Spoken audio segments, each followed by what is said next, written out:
Welcome back to Stewart Science. Today we're going to be talking about position versus time graphs for an object with a changing velocity.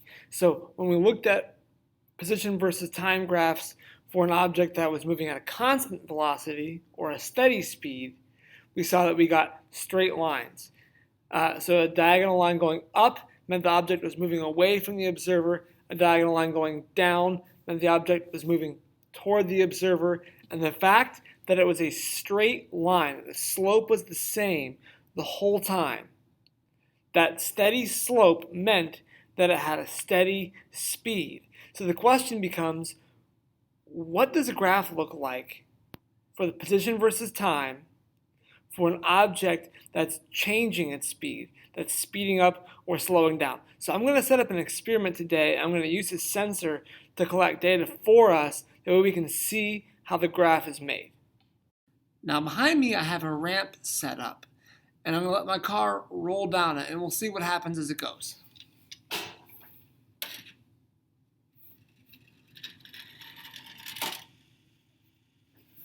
Now as you can see, the car gained speed on the way down, and so we're going to use this little box at the top of our ramp and connect it to Logger Pro to measure how fast the speed is increasing. This is going to use sound waves to detect the distance away the car is and plot all of that information for us. It's really slick. So here's what that graph would look like.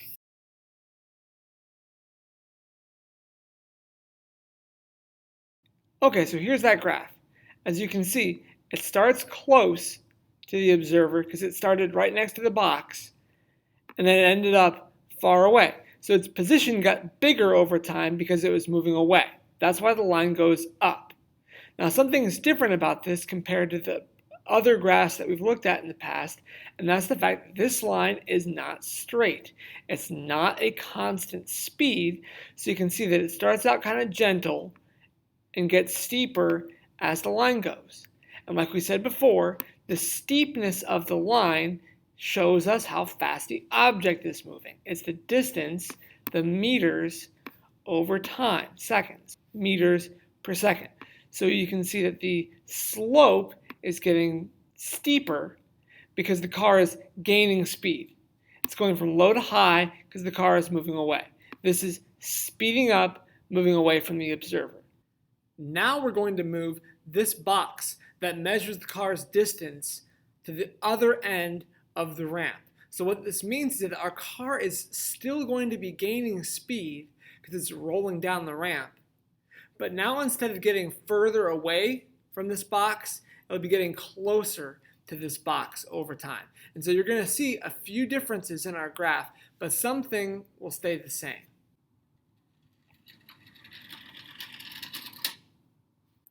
Here's what that graph would look like. So when we look at this graph, we see two things right away. One, this graph's going from high to low. And our other graph went from low to high. Something's different about it. Since this one starts at a high part on the graph, that means its distance starts far away. It has a big position to start because we started this on the other end of the ramp. So the box was far away at the beginning. In fact, the box was about 1.8 meters, which is about 6 feet away to start.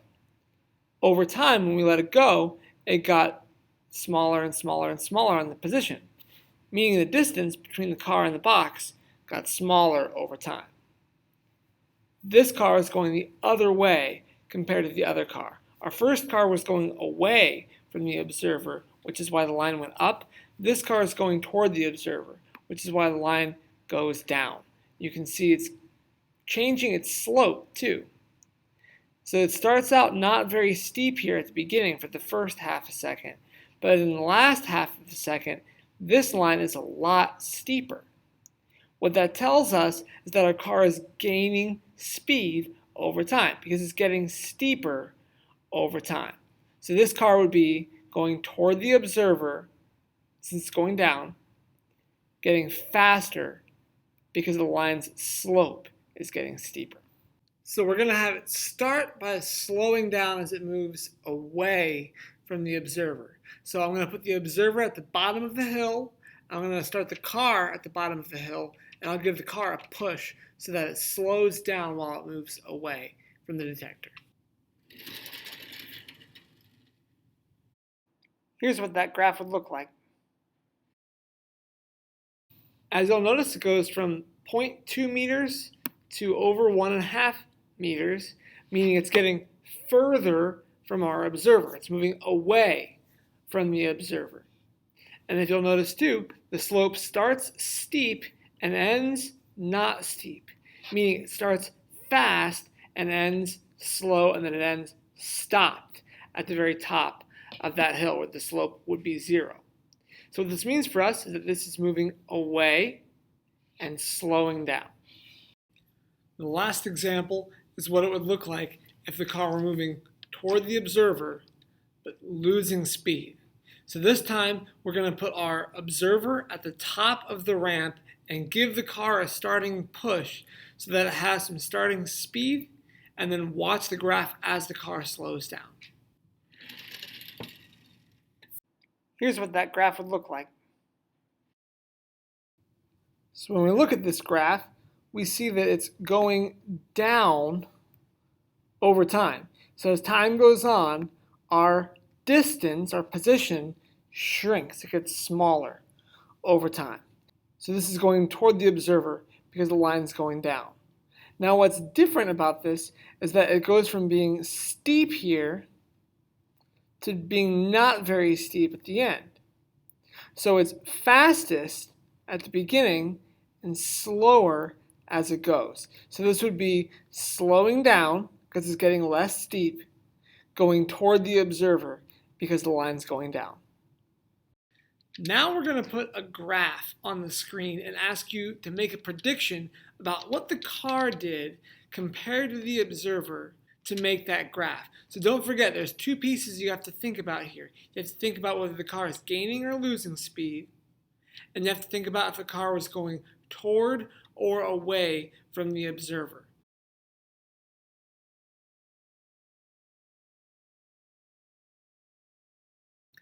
Pause the video right now, look at this graph, and see if you can make a prediction about what's happening. I'll give you a hint. You need to break it into two sections. For the first half of the graph, up until about this point right there, something is happening.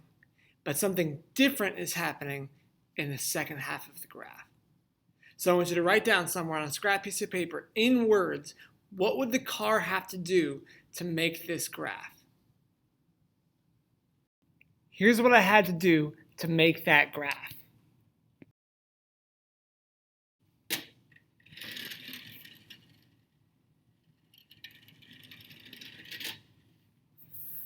The car slowed down while it was moving away because it got less steep, but the graph got higher, so that meant it was moving away.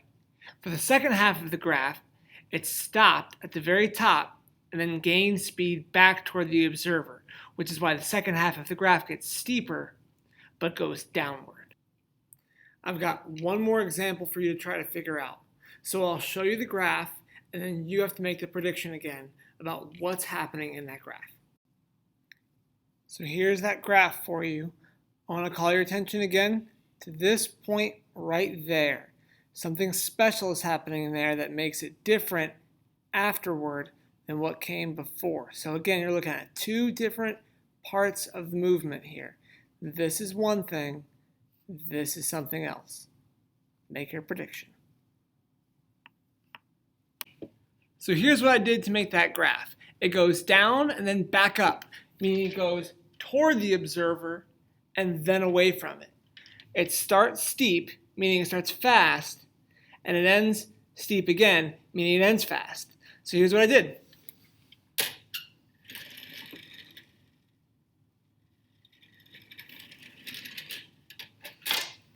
Car loses speed toward the observer, then it gains speed away from the observer. So that about does it for this learning target. The key things to take away is that when a graph goes upward, it's going away from the observer. When a graph goes downward, it's going toward the observer. If it's a curve like these examples all were, that means its speed is changing. It's either gaining speed or losing speed because its slope is changing. And that's the last thing to remember. The steepness of the line represents the velocity of the object. The steeper the line, the higher the slope, either positive or negative, means it's going fast.